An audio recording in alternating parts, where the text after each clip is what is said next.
狗棍里用针线缝补烈士残躯的剧情，居然是导演外婆的亲身经历。妈妈的那3个爷爷被日本人砸了头，砍向了头颅。我外婆从山上下来，用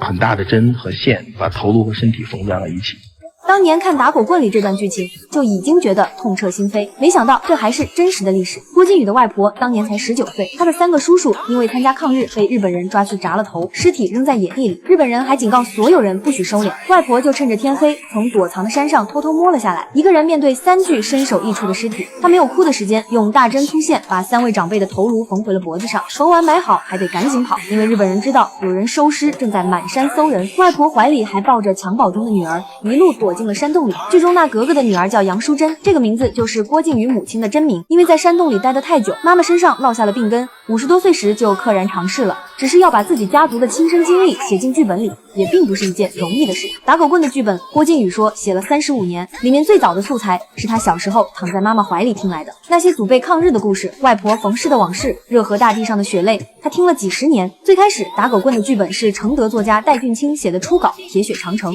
后来话剧导演萧少全又改过一版，但郭靖宇还是觉得不满意。之后他干脆自己花了3年时间走遍了热河，每到一个地方他就扎进当地的文史馆，翻故纸堆、县志、老兵口述、日伪档案、民间传说，他把家族里代代相传的故事跟史料一条一条对，对得上的留下，对不上的查清楚，查不到的宁可不用。与其说他是在编剧本，不如说他是在替热河的先人写一部口述史。可光有剧本还不够，热河的情怀风貌得让观众看得见，所以打狗棍总投资1.3亿，大部分钱砸在了置景上。剧组在怀柔影视基地1比1复制了承德的立正门3道牌楼，一般剧组置景都做微缩，郭靖宇不仅还原，还比实物比例大，最后置景费1000多万，做了1年多。冬天的雪景不够真，他也干脆拉到东北山区补拍，全组500-600人，光群众演员就花了1000万。不过这部剧能打动人，不只是因为剧本打磨得好，演员的付出也不容忽视。微子饰演戴天理的时候已经57岁了，为了等剧本，他硬生生推掉了3部戏的邀约。开拍之后，所有打斗戏都要求真打，不用替身。剧情里日本人挑断了戴天理的脚筋，想让他像狗一样爬着求饶，可戴天理用布带子把大腿和小腿绑在一起，双拳撑地，一步一步往前挪，腰杆挺得笔直。这场戏微子双手拄地拍了10几分钟，手掌磨破了皮，石头硌着伤口，